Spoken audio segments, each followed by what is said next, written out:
Welcome in. Let's get to work. The fastest growing sports spectacular. It's the Big E Sports Show.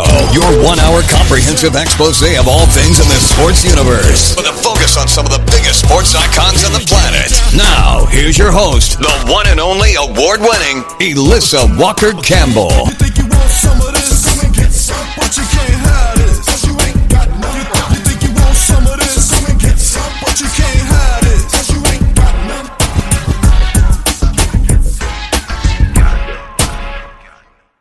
Elissa Walker Campbell, welcome back to the Big E Sports Show. And the 2025 Major League Baseball season begins March 18th with the defending World Series champion, the Los Angeles Dodgers, playing a pair of games in Tokyo against the Cubs. For a majority of the other teams, their opening day will arrive on Thursday, March 27th. So baseball is back, and in a very big way. We always love to go around the horn and discuss some MLB news and notes. We are delighted to have joining us for the first time from USA Today, and that is Bob Nightengale. How are you, Bob? And are you thawing out from the deep winter freeze? Actually, I live in Phoenix, Arizona, Scottsdale, Arizona. So Nice. It's been mild, so I've read all about it, but I'm good here. Well, the good news is spring is just around the corner, and we are ready to take a deep dive and highlight some of the top 30 teams, the big ticket maneuvers, and just the off-season changes that took place. So what do you think is perhaps the biggest storyline coming into this brand new season? Well, certainly it's the Los Angeles Dodgers. I mean, they won the World Series last year, and then they spent about another $500 million getting even better. They got the best free agents. They got Roki Sasaki, the 23-year-old Japanese sensation. So as good as the Dodgers were last year, on paper, they're much better than a year ago. And they're so great on paper that other owners and fans are complaining, going nuts, like, hey, this team's too good. We need a salary cap. We need to rein these guys in. Is anybody going to beat the Dodgers? So they'll have a big time target on their back. Well, and that's a big question. I mean, can the Dodgers be the first repeat champion in 25 years? They have reloaded, as you just mentioned. So expectations are high, and everybody is watching.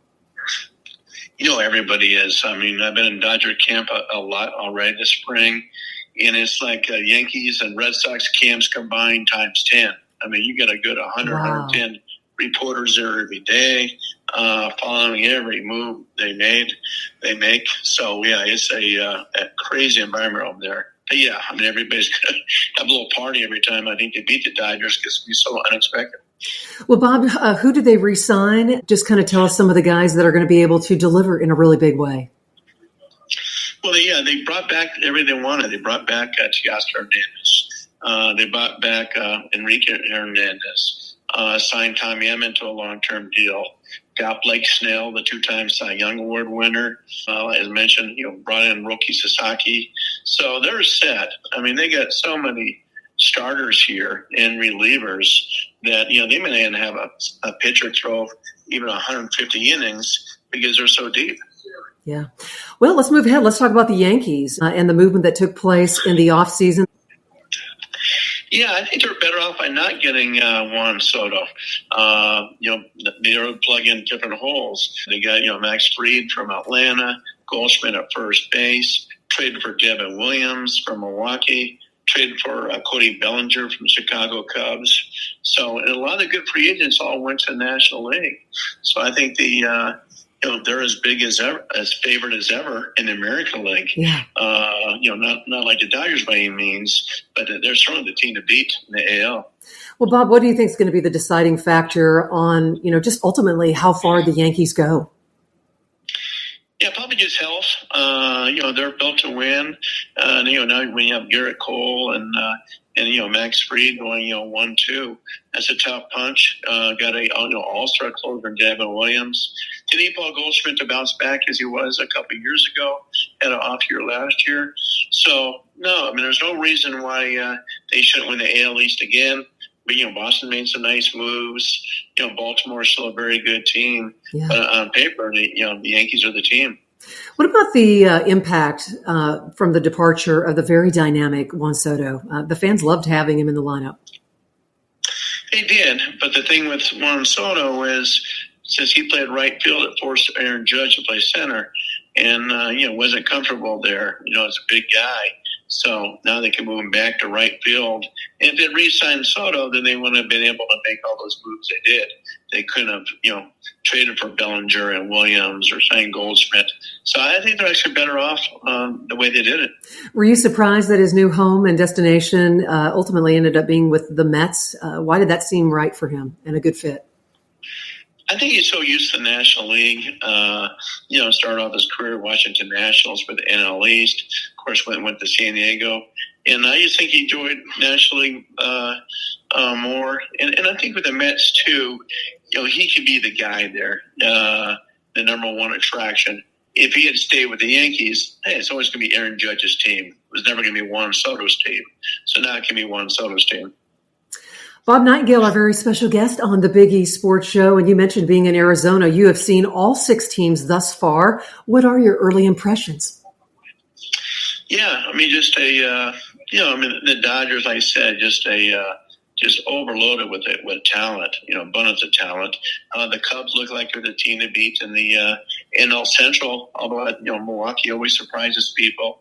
And Cincinnati Reds, I think people are overlooking them. So, this time of year, everybody's, hopeful and optimistic, and, we'll see what happens. But and the Padres have kind of geared up, and the Padres had a chance to win the World Series last year. They had the Dodgers on the ropes, just couldn't pull it off.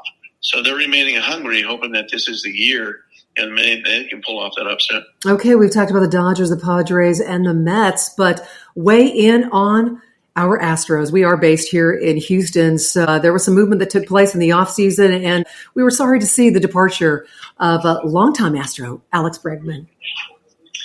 Yeah, I think Alex always wanted to play for Boston. I think he was just he told too many friends during the winter, hey, I want to play second base for the Boston Red Sox. He never liked the offer from the Astros.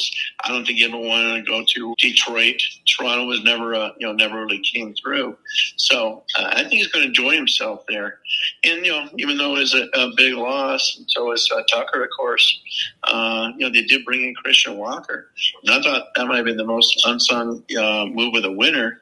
There's a 3-time Gold Glove winner, great team captain, clubhouse leader for the Arizona Diamondbacks. And I think he'll just rake there. And they got Paredes, of course, from the Cubs. No reason why he can't hit 30 home runs and take advantage of the short porch there, the Crawford boxes in left field. So they should be fine. I think on paper, they might still be like a slight favorite to win the division. What about the rumors about Altuve moving from second base out to left field? Yeah, not rumors. It's happening. It came up that they were going to do it for, Bregman. But he says, you know what? And the Astros say, you know what? We want to try this anyway. So we'll see how often he plays there. His defense has gone south a little bit at second base. So we'll see how much he's going to play there. But he's definitely going to play there. That's why they're going to play him there during the spring training just to get used to it. We'll see how often. But I wouldn't be surprised if he plays half his games in left field. Yeah. Hey, we are winding down our time with USA Today's Bob Nightengale. Why don't you direct all of our listeners, where can they go and check out all of your articles online? Yeah, just at usatoday.com, or I usually tweet them out on X, which is just B Nightengale on X, formerly known as Twitter. But yeah, I just put all my stories in there. Okay, my final question. A producer wants to know, next fall will mark the 50th anniversary of Fisk's iconic home run in Game 6 at Fenway Park to beat the Reds. That highlight, will it stand the test of time 50 years from now? It will, particularly because it was the camera caught him, right, trying to, using the arm action to say, stay fair, and it did. So I think, that will stand the test of time. We can talk about that, or somebody else can talk about that for another 100 years from now. That's right, or perhaps in our next conversation. Always good to catch up with USA Today's Bob Nightengale. Check all of his stuff out online and enjoy spring training. The season is about here. My pleasure. Thank you, Bob.